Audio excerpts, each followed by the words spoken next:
Morning everybody. దేవుని నామానికి స్తోత్రం. ఉదయకాల ధ్యానమునకు మీరు అందరూ సిద్ధంగా ఉన్నారు కదా? దైవవాక్య ధ్యానమునకు ముందుగా ప్రార్థించుకుందాం. Let's pray. పరిశుద్ధుడా, మా ప్రియ రక్షక, ఈ ఉదయకాల ధ్యానంలో పరిశుద్ధాత్మని యొక్క సహాయము మాకు అనుగ్రహించి మా హృదయములను తెరచి మాకు మీరు చెప్పాలనుకుంటున్న విషయాలన్నింటినీ కూడా చెప్పండి. మేము వినుటకు మంచి హృదయమును అనుగ్రహించండి. మాతో మాట్లాడమని క్రీస్తు యేసు నామములో ప్రార్థిస్తున్నాం తండ్రి, ఆమెన్. అందరికీ వందనాలు. ఎలా ఉన్నారు? ఏం చేస్తున్నారు? ఈ రిఫర్మేషన్ సిరీస్ని అందరూ కూడా వీక్షిస్తున్నారు అని, ఇందులో మనం డిస్కస్ చేస్తున్న అంశములు, మెడిటేట్ చేస్తున్న అంశాలన్నింటినీ కూడా చక్కగా మీరు అర్థం చేసుకుంటున్నారని నమ్ముచు దేవుని మేము స్తుతిస్తూ ఉన్నాం. ఈ ఉదయకాల ధ్యానమునకు మిమ్మల్ని అందరినీ ప్రేమపూర్వకంగా ఆహ్వానిస్తూ ఉన్నాము. రిఫర్మేషన్ సిరీస్లో ఆదికాండం గ్రంథం 43వ అధ్యాయం మొదటి 10 వచనాలు ఈ ఉదయకాలమందు ధ్యానం చేయబోతూ ఉన్నాం. ఇందులో మనం 42nd చాప్టర్ నుంచి 45th చాప్టర్ వరకు ఒక లాంగ్ నెరేషన్ని మనం చూస్తున్నాము. ఇందులో యోసేపు చాలా కఠినంగా ప్రవర్తిస్తున్నట్లుగా మనకు అనిపిస్తుంది. అన్నదమ్ముల ఎడల ఎంత కఠినంగా ప్రవర్తించాల్సిన అవసరం ఉందా అని మనం అనుకోవచ్చు. కానీ ఎన్నో దశాబ్దాలుగా అనగా 2 decades అంటే 20+ years నుంచి వారిలో దాగి ఉన్న రహస్యమైన పాపాలను బయటకు తీసుకురావడానికి దేవుడు ఎంత పెద్ద నెరేషన్, ఎంత పెద్ద ప్రాబ్లంని క్రియేట్ చేస్తూ ఉన్నాడు. ఏదైనప్పటికీ కూడా దేవుడు మనల్ని సరిచేయటానికి ఆయన ప్రయత్నం చేస్తూ ఉంటాడు. రక్షింపబడటం అనేది ఒక చిన్న ఇన్స్టంటేనియస్గా జరిగేటువంటిది, అనగా తక్షణం వచ్చేటువంటిది. ఒక పాపి నేను పాపిని అని, నన్ను నేను రక్షించుకోలేను, మీరే నన్ను రక్షించాలి అని యేసు ప్రభువుని వేడుకున్నప్పుడు తక్షణమే ఆయన రక్షణను అనుగ్రహిస్తాడు. వెంటనే మనలను పరిశుద్ధులుగా ఆయన చేసేస్తాడు. అలా పరిశుద్ధులుగా చేసిన తరువాత మన యొక్క స్పిరిచువల్ రెస్టరేషన్ అనగా ఆత్మీయ పునరుద్ధరణ కావాలి. ఎందుకంటే మనం పుట్టింది పెరిగింది అంత పాపంలోనే కనుక ఈ పాపం నుంచి మనం స్లోగా డిటాచ్ అవుతూ దేవునికి దగ్గరగా మనం వెళ్తూ ఉండాలి. అందుకని దేవుడు మన నిమిత్తం ఎన్నో ప్రోగ్రామ్స్ని, స్పిరిచువల్ ఎన్హాన్స్మెంట్ ప్రోగ్రామ్స్ని ఈ రెస్టరేషన్ ప్రాసెస్లో ఆయన చేస్తూ ఉంటాడు. అందుకు ఈ 42వ అధ్యాయం నుంచి 45వ అధ్యాయం వరకు జోసెఫ్ వాళ్ళ బ్రదర్స్తోనూ వారి కుటుంబ సభ్యులతోనూ ప్రవర్తించిన అంశాలన్నీ కూడా దేవుడు తన యొక్క ప్రణాళికలో భాగంగా వీరిని బాగు చేయటానికి, ఆత్మీయ పునరుద్ధరణను ఆయన చేయడం కోసం ఇలా చేస్తున్నాడు అనే సంగతిని మనం అర్థం చేసుకోవాలి. So, God's forgiveness is instantaneous. Salvation of a sinner is instantaneous. But the process of spiritual restoration is not always too quick. అది ఓవర్నైట్ వచ్చే మార్పు కాదు.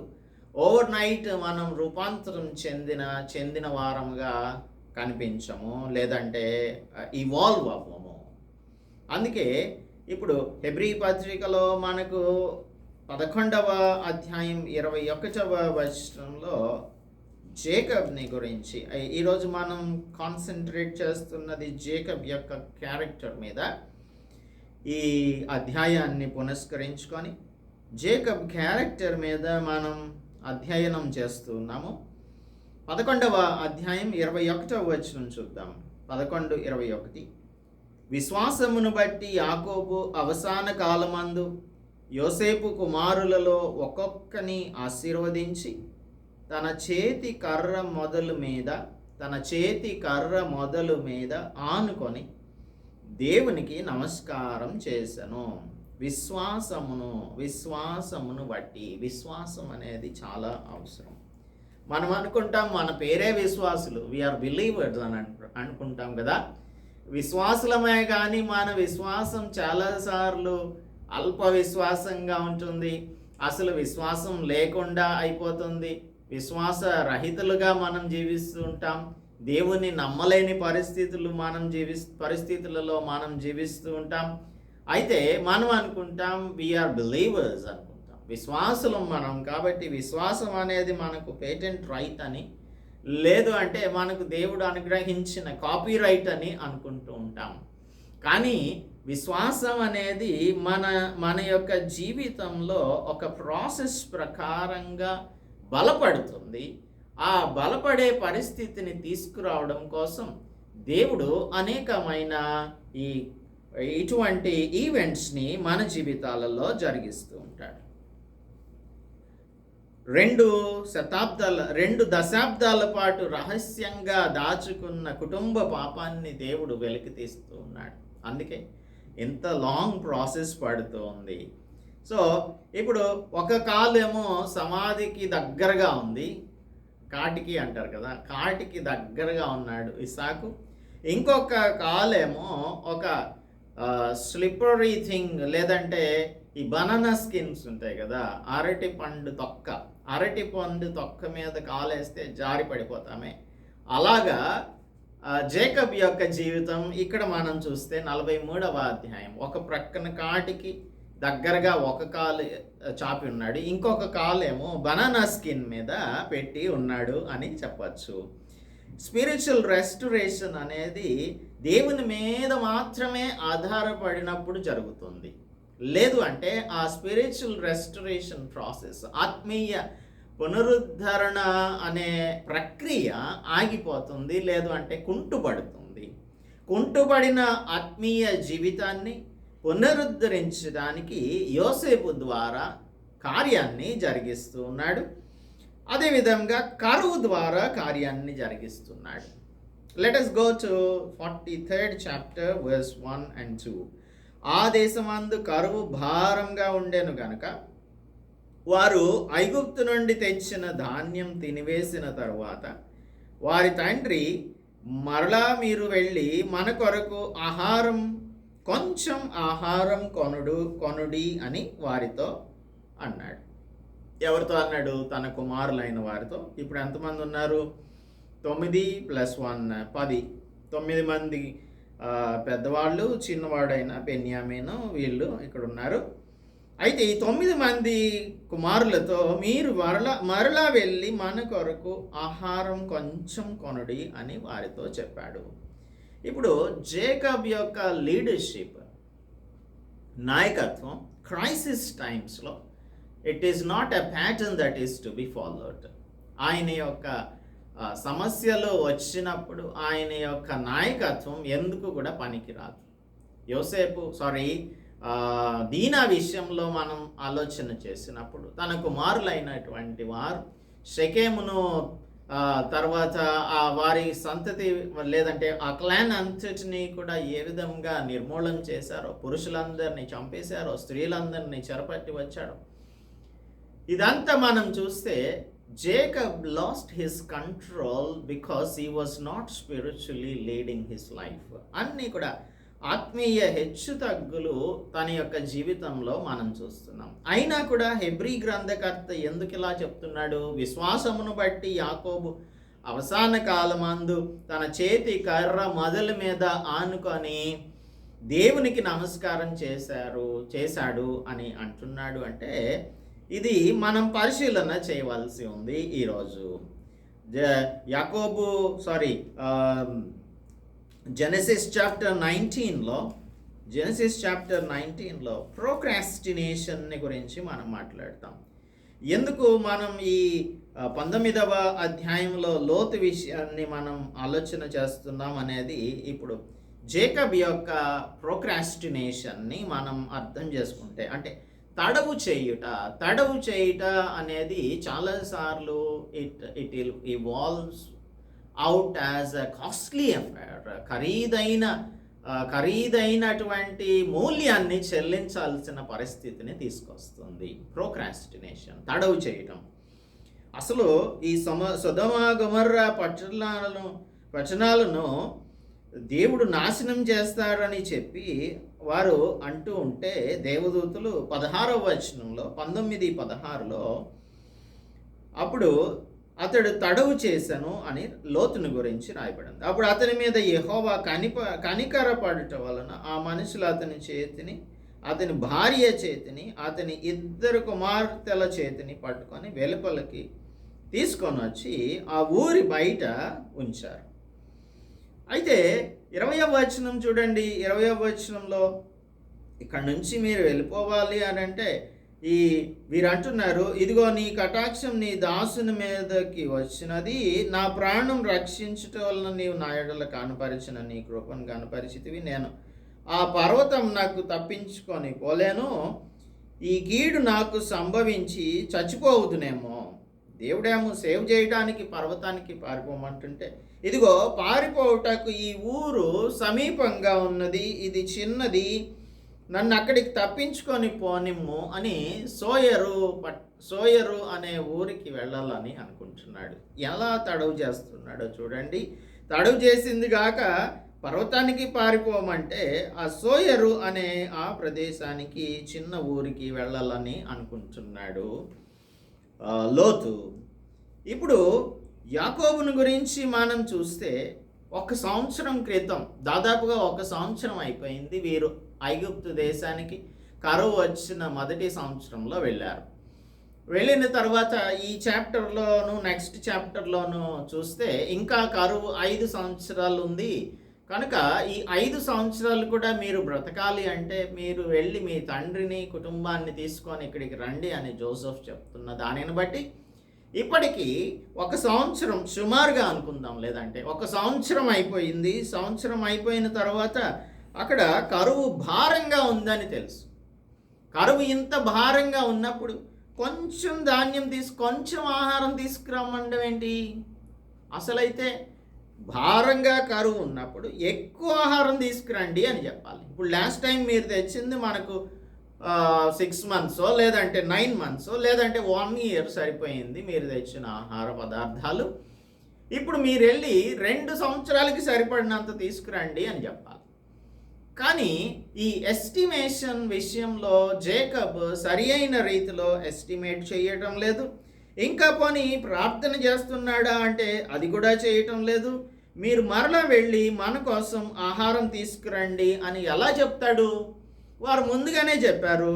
ఏంటి అంటే, మీరు వెళ్ళి మీ సహోదరుని తీసుకురావాలి. 42:34లో నా యొద్దకు ఆ చిన్నవాడిని తీసుకొని రండి, అప్పుడు మీరు యథార్థవంతులే కానీ వేగుల వారు కారని నేను తెలుసుకొని మీ సహోదరుని మీకు అప్పగించేదను, అంటే సిమ్యోనుని మీకు అప్పగిస్తాను, అప్పుడు మీరు ఈ దేశమందు వ్యాపారం చేసుకొనవచ్చును అని చెప్పారు. చెప్తే ఈ విషయం అంతా కూడా పైన చెప్పిన దాన్ని తండ్రికి నెరేట్ చేస్తున్నాడు. ఇలా చెప్పాడు కదా, చెప్పినప్పుడు సిమ్యోను అక్కడే ఉండిపోయాడు ఈజిప్ట్లో. కానీ బెన్యామీనును ఇచ్చి పంపించటానికి ఏమాత్రము ఇష్టపడటం లేదు ఈ పెద్ద ఆయన. ఇంట్రాన్సిజెంట్ అని అంటారు. Intransigent. He doesn't yield to anyone. కఠినమైన హృదయాన్ని కలిగినటువంటి వాడు. ఈ పెద్ద మనిషి యొక్క కఠినమైన హృదయాన్ని, విశ్వాస రాహిత్యాన్ని కరిగించటానికి దేవుడు కరువు కాలాన్ని ఇంకా పొడిగించాల్సి వచ్చింది. మన జీవితంలో కూడా ఇటువంటి పరిస్థితులను మనమే కొని తెచ్చుకుంటూ ఉంటాం. దేవుని యొక్క మాటకు రెస్పాండ్ అవ్వకుండా, దేవుడు మనలను పరిశుద్ధాత్మని ద్వారా హెచ్చరిస్తూ ఉన్నప్పుడు దానికి సరి అయిన రీతిలో స్పందించకుండా మనం కష్టాలని కొనుక్కొని తెచ్చుకుంటాం. ఈ పెద్ద ఆయన వల్లనే 5 సంవత్సరాల పాటు కరువుని దేవుడు కొనసాగించాల్సి వచ్చింది, లేదంటే పొడిగించాల్సి వచ్చింది. మీరు మరలా వెళ్ళి మన కొరకు కొంచెం ఆహారం తీసుకొని రండి అని అంటున్నారు. ఒరిజినల్ డిమాండ్ ఏంటి? Joseph original demand, go get Benjamin, బెన్యామీనుని తీసుకురండి, అప్పుడు నేను మిమ్మల్ని మీతో పాటు వచ్చిన ఈ షిమ్యోనుని కూడా మీకు విడిచిపెట్టేస్తాను. కానీ జేకబ్ ఉద్దేశం ఏంటో తెలుసా? ఇక్కడ మీరు వెళ్ళి కొంచెం ధాన్యం అడిగితే, కొంచెం ధాన్యం, మీరు ఎక్కువ ధాన్యం అడిగాడు అనుకోండి, మీ తమ్ముడేడి అని అంటాడు. అందుకే మీరు వెళ్ళి కొంచెం ధాన్యం అడిగితే మీ తమ్ముడిని అడిగిన సంగతి మర్చిపోతాడు, ఎగ్జంప్షన్ ఇస్తాడు అన్నట్లుగా ఊహిస్తూ ఉన్నాడు బహుశా. అందుకని మీరు వెళ్ళి కొంచెం ఆహారాన్ని కొనుక్కొని రండి అని చెప్పాడు. జేకబ్ కీర్తనకారుడు 37వ కీర్తన 5వ వచనంలో ఏం చెప్తున్నాడు?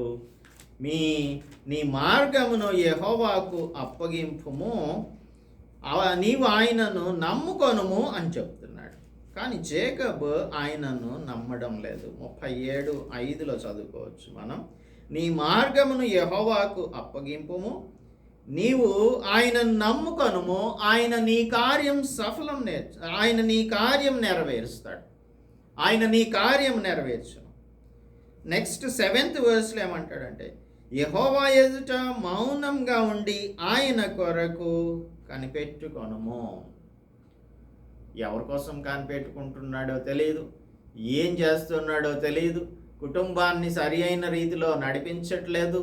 తర్వాత పిల్లలు మాత్రం ఎవరిష్టం వచ్చినట్టు వాళ్ళు ప్రవర్తిస్తూ ఉన్నారు. వారిలో అంతా కూడా కఠినత్వం వచ్చేసింది. ఒక మెసాకర్ని చేసేశారు. షెకెంలో ఉన్న పురుషులందరినీ చంపేసేశారు. వారి స్త్రీలను చెరపట్టి తీసుకొని వచ్చేశారు. ఇటువంటి ఘోరమైన కార్యములను చేస్తున్న కుమారులను గద్దించినట్లుగా ఎక్కడా కూడా కనిపించటం లేదు. ఈ పెద్ద మనిషి యొక్క జీవితాన్ని మార్చడం కోసం ఒకానొక సందర్భంలో యాకోబు కొంచెం విశ్వాసాన్ని చూపించాడు. అందుకని దేవుడు కొంచెం విశ్వాసమైన ఉంటే చాలు. దేవుడు మనల్ని ఆవగింజంత విశ్వాసం గనుక ఉంటే, ఈ కొండను ఎక్కడి నుండి వెళ్ళి అక్కడ పడమని చెప్తే అది వెళ్ళిపోతుంది అని యేసు ప్రభు తన శిష్యులతో మత్తయి సువార్త 17వ అధ్యాయం 20వ వచనంలో చెప్తున్నాడు. అక్కడ వారికి విశ్వాసం సరిపోలేదు దయ్యాన్ని వెళ్ళగొట్టడానికి. ఆ సందర్భంలో చెప్తున్నాడు ఆవగింజంత విశ్వాసం. ఆ ఆవగింజంత విశ్వాసం ఎక్కడో ఎప్పుడో యాకోబు చూపించాడు. అది ఎక్కడ అనంటే 32వ అధ్యాయం 26వ వచనం చదివితే 32:26లో ఆయన తెల్లవారుచున్నది కనుక నన్ను పోనిమ్మని అనగా అతడు నీవు నన్ను ఆశీర్వదించితేనే కానీ నిన్ను పోనీయను అని అన్నాడు జేకబ్. ఇక్కడ ప్రీ ఇన్కార్నేట్ క్రైస్ట్ జేకబ్ దగ్గరకు వచ్చాడు. జేకబ్ యొక్క ఒరిజినల్ నేమ్ మోసగాడు, అంటే సప్లాంటర్. He is a సప్లాంటర్. అన్నను మోసం చేశాడు, తండ్రిని మోసం చేశాడు, మామగారిని మోసం చేశాడు. ఇది మనం తర్వాత చూస్తాము. పద్దనరాంలో వాళ్ళ మామగారిని ఏ విధంగా మోసం చేశాడు అనేది. అందరినీ తన జీవితం అంతా కూడా మోసం చేసిన వానిగానే ఉన్నాడు. అయితే ఒక చిన్న హోప్ ఏంటంటే, ఒక చిన్న ఫ్లిక్కరింగ్ థింగ్ ఏంటంటే, కొంచెం విశ్వాసం ఉంది. కొంచెం విశ్వాసం, దేవుడు నన్ను ఆశీర్వదించితేనే కానీ నేను బ్రతకలేను అని అనుకుంటున్నాడు. ఆ చిన్న విశ్వాసం, ఆవగింజంత విశ్వాసం వలన దేవుడు ఏం చేశాడో చూడండి. తన పేరుని నీవు దేవునితోనూ మనుషులతోనూ పోరాడి గెలిచితివి కనుక ఇక మీదట నీ పేరు ఇజ్రాయేలే కానీ యాకోబు అనబడదు అని చెప్పాడు. ఆ తర్వాత చూస్తే మరలా 33వ అధ్యాయంలో జేకబ్ బ్యాక్ స్లైడ్ అయిపోయాడు, తప్పిపోయాడు, జారిపోయాడు. అందుని బట్టి మరలా యాకోబు అని పిలుస్తూ ఉన్నాడు. ఇలాగూ పేరు మార్చిన తర్వాత మరలా తన యొక్క పాత స్థితిలోనికి వెళ్ళిపోయాడు. మనం కూడా చాలాసార్లు దేవుడు మనల్ని పిలుచుకొని ఆయన అనేకమైన సంగతులను మనకు తెలియజేస్తూ ఉంటే మనం ఆయన్ని వెంబడించే దానికి ప్రాసెస్లో మధ్య మధ్యలో జారిపోతూ ఉంటాం. ఏదో ఒకటి చూస్తాం, ఏదో ఒకటి ఆకర్షిస్తుంది, ఆకర్షణలో పడిపోతాం, తప్పిపోతాం, జారిపోతాం, బ్యాక్ స్లైడ్ అయిపోతాం. కొన్ని సంవత్సరాల తర్వాత మరలా 35వ అధ్యాయం 7వ వచనంలో చూస్తే, అతడు తన సహోదరుడి ఎదుటి నుండి పారిపోవున్నప్పుడు దేవుడు అక్కడ అతనికి ప్రత్యక్షమైన గనుక అక్కడ బలిపీఠం కట్టి ఆ చోటికి ఎల్ బెతేల్ అని పేరు పెట్టాడు. ఎల్ బెతేల్ అనగా బేతేలు దేవుడు అని పేరు పెట్టాడు. మరలా దేవుడు 10వ వచనంలోనికి వచ్చేసరికి 35:10లో నీ పేరు, అప్పుడు దేవుడు అతనితో నీ పేరు యాకోబు, ఇక మీదట నీ పేరు యాకోబు అనబడదు, నీ పేరు ఇశ్రాయేలు అని చెప్పి అతనికి ఇశ్రాయేలు అని పేరు పెట్టాను. మనకు కూడా చాలాసార్లు జ్ఞాపకం చేస్తాడు, నీవు దేవుని బిడ్డవి అని పిలుస్తాడు. మరలా మనం ఏం చేస్తాం, లోకంలో పడిపోతాం. మళ్ళీ కొంతకాలానికి దేవుణ్ణి గుర్తిస్తాం, లేదంటే వాక్యం మనలను పట్టుకుంటుంది. ఆయన విడిచిపెట్టాడు కనుక, ఆయన వెంటబడుతూ ఉంటాడు కనుక పరిశుద్ధాత్ముడు మరలా మనల్ని రెస్టోర్ చేయడానికి మనతో మాట్లాడతాడు. అప్పుడు మనకు అర్థమవుతుంది, నేను దేవుని బిడ్డను కదా అని. అవును, యు ఆర్ మై చైల్డ్ అని, నీ పేరు నీకు గుర్తుందా, యు ఆర్ మై చైల్డ్, దేవుని బిడ్డవు నీవు అని, నీవు విశ్వాసివి అని గుర్తు చేస్తాడు దేవుడు. అలాగూ ఇశ్రాయేలును కూడా నీ పేరు ఇక మీదటి యాకోబు అని అనబడదు, నీ పేరు ఇశ్రాయేలు అని మరలా చెప్తూ ఉన్నాడు.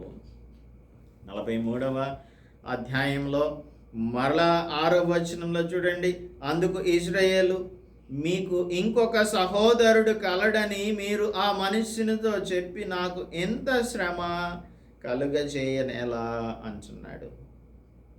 చూడండి పరిస్థితి ఎలాగైపోయిందంటే, మరలా డిమ్కిల్ కొట్టేస్తున్నాం మనం. కొంతమంది పరీక్షలు రాసేటువంటి వారు ఉంటారే, చాలాసార్లు తప్పుతూ ఉంటారు. మనం కూడా మన విశ్వాస జీవితంలో అసలు దేవుడు కనుక మనలను సరిగా పట్టించుకుంటే, మనం ఎన్ని డిమ్కిలు కొడుతున్నామో, ఎన్ని పల్టీలు కొడుతున్నామో అది చూసి దేవుడు అర్రెర్రే ఇంతలా జారిపడిపోతున్నాడేంటి, ఇంతలా జారిపోతుందేంటి నా బిడ్డ అని దేవుడు ఒక్కొక్కసారి మరి నవ్వుకుంటూ ఉంటాడేమో అనిపిస్తుంది. ఇలాంటి క్రైస్తవ జీవితాన్ని నీవు నేనే కాదు, అందరూ ఇట్లానే ఉంటారు. పెద్ద విశ్వాసులని చెప్పిన వాళ్ళు కూడా పడిపోతూ ఉంటారు, లేస్తూ ఉంటారు, పడిపోతూ ఉంటారు, లేస్తూ ఉంటారు, దెబ్బలు తగిలించుకుంటారు, దెబ్బలు మళ్ళీ కట్టబడతాయి, మరల లేచి పరిగెట్టడమే. ఇదేంటంటే సాతానుడు మనకి ఒక్కొక్కసారి ఏమంటాడంటే, అవిశ్వాసం కలిగించి నీవు ఇన్నిసార్లు పడిపోతే దేవుడు నిన్ను ఎన్నిసార్లు క్షమిస్తాడు, నిన్ను క్షమించడు, ఇక విడిచిపెట్టేసేయి, దేవుణ్ణి నువ్వు వెంబడించలేవు అని చెప్తాడు. కానీ దేవుడు మనల్ని ఒక్కసారి రక్షించిన తర్వాత, మనల్ని పరిశుద్ధులుగా చేసిన తర్వాత, ఆయన ఎన్నడూ కూడా మనల్ని చేయి విడిచేవాడు కాదు. మనల్ని పాపి అని పిలవడు, ఆయన పరిశుద్ధుడు అని మాత్రమే పిలుస్తాడు, పరిశుద్ధురాలనే పిలుస్తాడు. ఎందుకు అంటే he has started his process of transforming you into his likeness. ఆయన స్వరూపంలోనికి మార్చడం అనే ప్రక్రియ నీవు రక్షణ పొందినప్పుడు ఆయన మొదలుపెట్టాడు. దాన్ని పర్ఫెక్షన్లోనికి తీసుకువెళ్ళాలి కదా. ఆ పర్ఫెక్షన్లోనికి తీసుకువెళ్ళడానికి ఆయన మన జీవితంలో ఎన్నో ప్రయాసలు పడుతూ ఉంటాడు. అందుకే మనల్ని ఆయన జ్ఞాపకంలో ఉంచుకుంటాడు. హెబ్రీ పత్రిక 12వ అధ్యాయం 2వ వచనం చూసినట్టయితే, సులువుగా చిక్కులు పెట్టు పాపంలో నుంచి నా బిడ్డ విడిచిపెట్టి విశ్వాసం నాకు కర్తయు దాన్ని కొనసాగించువాడునైన యేసు వైపు చూచుచు మన ముందున్న పందెంలో ఓపికగా పరిగెడతామని ఆయన ఎదురు చూస్తూ ఉంటాడు. అందుకే మనల్ని ఆయన చేయి విడిచిపెట్టాడు. 12:2 చదువుకుంటాము, విశ్వాసము నాకు సులువుగా ప్రతి భారమును సులువుగా చిక్కులు పెట్టు పాపమును విడిచిపెట్టి, నీవు విడిచిపెడతామని, మనం విడిచిపెడతామని, జేకబ్ విడిచిపెడతాడని, ప్రతి భారం సులువుగా చిక్కులు పెట్టి పాపమును విడిచిపెట్టి విశ్వాసము నాకు కర్తయు దాన్ని కొనసాగించువాడును అయిన యేసు వైపు చూచుచు మన ఎదుట ఉంచబడిన పందెంలో ఓపికగా పరిగెట్టుకుంటూ గురి దగ్గరికి చేరుకుంటామని ఆయన అనేకమైన అవకాశాలు మనకి ఇస్తూ ఉంటాడు. మనం పరిగెత్తుకుంటూ పడిపోతున్నా కానీ లేచి మొత్తానికి ఒకానొక దినాన్న నా గురి దగ్గరకు వారు ఖచ్చితంగా వస్తారు అని మనలను గురించి కూడా దేవుడు అనుకుంటూ ఉంటాడు. అందుకే ఎంతకాలమైనా సరే ఆయన ఓపిక పడుతూ ఉంటాడు. ఆయన అంటాడు, పేరు మార్చాడు కదా, జేకబ్కి ఇజ్రాయేల్ అని పేరు మార్చాడు. ప్రకటన గ్రంథం 2వ అధ్యాయం 17వ వచనంలో అంటున్నాడు, సెకండ్ పార్ట్లో, జయించువానికి మనం జయిస్తామని ఆయనకి తెలుసు, మరుగయ్యున్న మన్నాను భుజింపనిత్తును, మరియు అతనికి తెల్ల రాతిని ఇస్తాడు. ఆ రాతి మీద చెక్కబడిన ఒక క్రొత్త పేరు ఉంటుంది. జేకబ్కి ఫస్ట్ టైం 32nd చాప్టర్లో ఒక పేరు మార్చాడు, యాకోబుని ఇజ్రాయేల్గా మార్చాడు. మరలా 35వ అధ్యాయంలో అతని పేరు యాకోబు కాదు, ఇజ్రాయేలు అని పిలుస్తున్నాడు. మనల్ని కూడా ఆయన యొక్క పందెంలో పరిగెట్టి జయించిన తర్వాత మనకు ఒక క్రొత్త పేరు ఇస్తాడు. ఆ రాతి మీద చెక్కబడిన ఒక క్రొత్త పేరు ఉండను. అయితే మనం చేయాల్సింది ఏంటంటే, ఆ ముందున్నట్టుగా ఆత్మ చెప్పుచున్న మాట చెవి గలవాడు వినుగాక. సో మనం ఆయన మాట వినాలి, ఆత్మ చెప్పుచున్న మాట మనం వినాలి. జేకబ్కి మనం ఈ చాప్టర్లో 14th verseలోకి వెళ్ళేసరికి అప్పుడు అంటున్నాడు, చూడండి, ఆ మనుష్యుడు మీ ఇతర సహోదరుని బెన్యామీనును మీకు అప్పగించున్నట్లు సర్వశక్తుడైన దేవుడు ఆ మనుష్యుని ఎదుట మిమ్మును కరుణించునుగాక. ఇక్కడ కూడా ఒక డైరెక్ట్ ప్రేయర్ని చేయటం లేదు, కానీ ఇదేదో ఒక ఎజంప్షన్ లాగానో లేదంటే ఎక్స్పెక్టేషన్ లాగానో చేస్తూ ఉన్నాడు. సర్వశక్తుడైన దేవుడు ఆ మనుష్యుని ఎదుట మిమ్మును కరుణించునుగాక, అంటే యోసేపు ఎదుట మిమ్మును కరుణించునుగాక అని అంటున్నాడు. ఎంత టైం పడుతుందో చూడండి. చాలాసార్లు మనల్ని సరైన దారిలోనికి తీసుకురావడానికి దేవుడికి ఎంతో తలకాయ నొప్పి కలిగిస్తూ ఉంటాం. మనకు అర్థం కాదు, మనమేమో మన దారిలో మనం వెళ్ళిపోతూ ఉంటాం, దేవుని యొక్క మాటలను వినకుండా ఉంటాం, ఆయన మాటల్ని పెడచెవిన పెడుతూ ఉంటాం.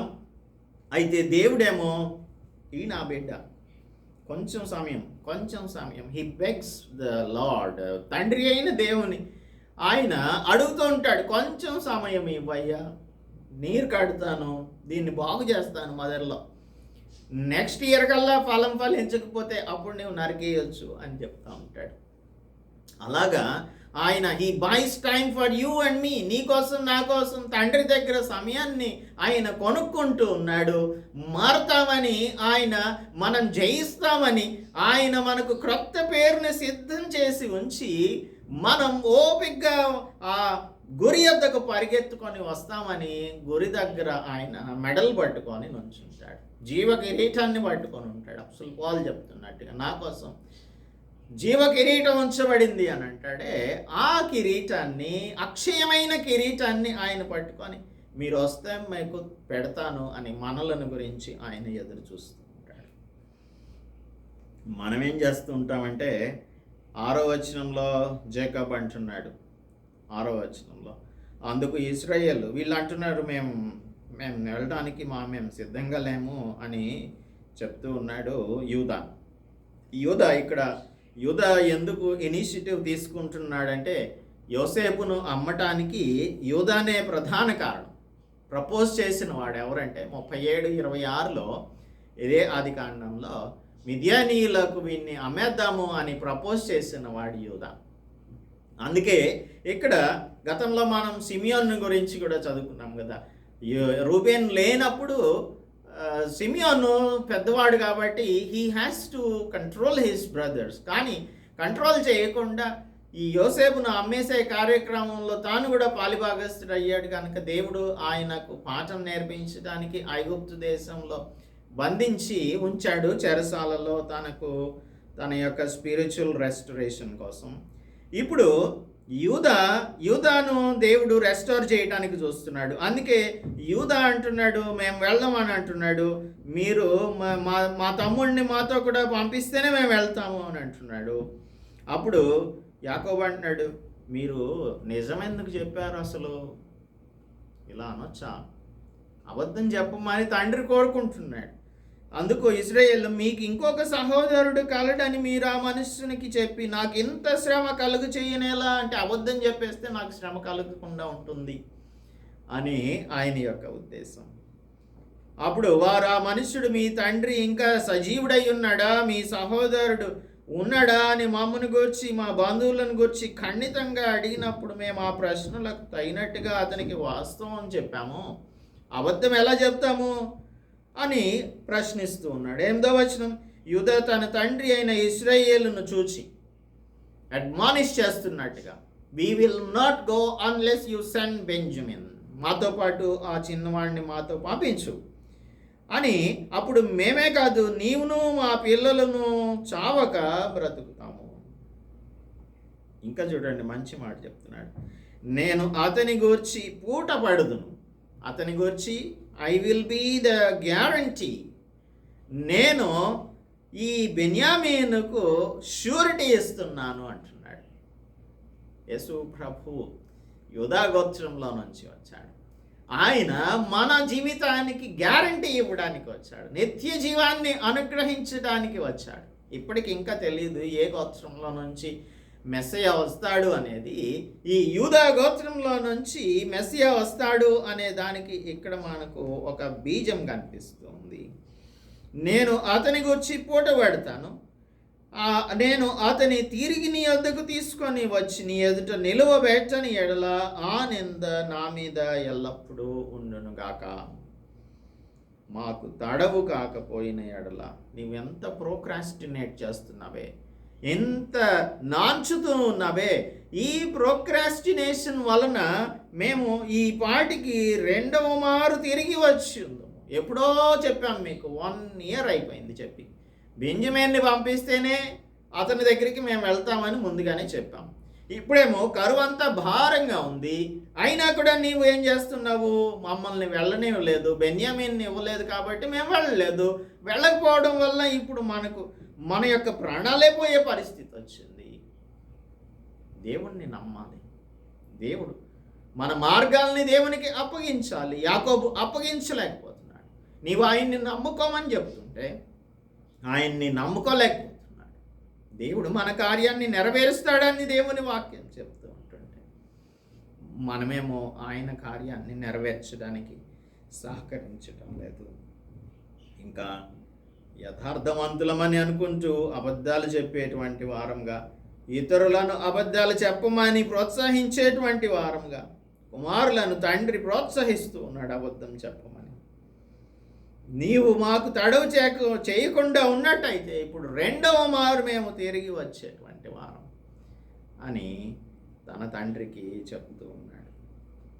ఇటువంటి పరిస్థితులలో యాకోబును ఏదో ఒక విధంగా ఈ ఫుట్ డ్రాగింగ్ నుంచి, అంటే తడవు చేసేటువంటి ఆ పరిస్థితి నుంచి దేవుడు తన హృదయమును మార్చి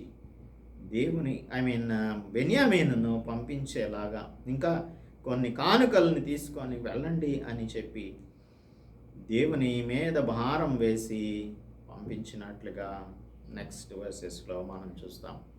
let us continue in the next episode. Let's pray. పరిశుద్ధుడా, మా ప్రియ రక్షక, మా ప్రభువా, రక్షింపబడిన నాటి నుండి మమ్మలను ఆత్మీయంగా పునరుద్ధరించడానికి మీరు మా కోసం ఎన్నో తంటాలు పడుతూ ఉన్నారన్న సంగతిని మేము గ్రహించలేకపోతున్నాం. ఎన్నో డింకిల్ పల్టీలు కొడుతూ విశ్వాస జీవితంలో నాయన పడిపోతున్నాం లేస్తున్నాం, ఒక కన్సిస్టెన్సీ అంటూ మాకు ఎక్కడ కూడా ఉండట్లేదు ప్రభువా. మేము బలహీనులమని మీకు తెలుసు. అయితే మమ్మలను ఎలాగైనా సరే మా గురి వద్దకు మేము పరిగెడతాము అని సులువుగా చిక్కులు పెట్టు పాపమును మేము విడిచిపెట్టి మా గురి వద్దకు మేము వెళ్తామని ఆ గురి దగ్గర మీరు మా కోసం కాసుకొని కూర్చుంటున్నారు. మాకు క్రొత్త పేరుని అనుగ్రహించడానికి మీరు సిద్ధంగా ఉంచారు తెల్లరాతిని. అయితే ప్రభువా, మేము పడిపోతూ లేస్తూ మా యొక్క ఈ స్పిరిచువల్ జర్నీని మేమే తడవు చేసుకుంటూ ఉన్నాం తండ్రి. మేము చేరవలసిన గమ్యమునకు చేరకుండా మేమే ఆయన కాలయాపన చేస్తున్నటువంటి వారంగా ఉన్నాం. మమ్మలను క్షమించండి. మేము అలసిపోకుండా సొలసిపోకుండా పరిగెత్తగలగటానికి ఆత్మశక్తిని మాకు అనుగ్రహించమని క్రీస్తు యేసు పరిశుద్ధ నామంలో ప్రార్థిస్తున్నాం తండ్రి. ఆమేన్. దేవుని నామానికి స్తోత్రములు. అందరికీ వందనాలు. మన తండ్రి అయిన దేవుని యొక్క ప్రేమ, ప్రభు అయిన యేసు క్రీస్తు కృప, పరిశుద్ధాత్మ నిత్య సహవాసం ఇప్పుడు ఎల్లప్పుడూ మీకు తోడుగా ఉండును గాక. ఆమేన్.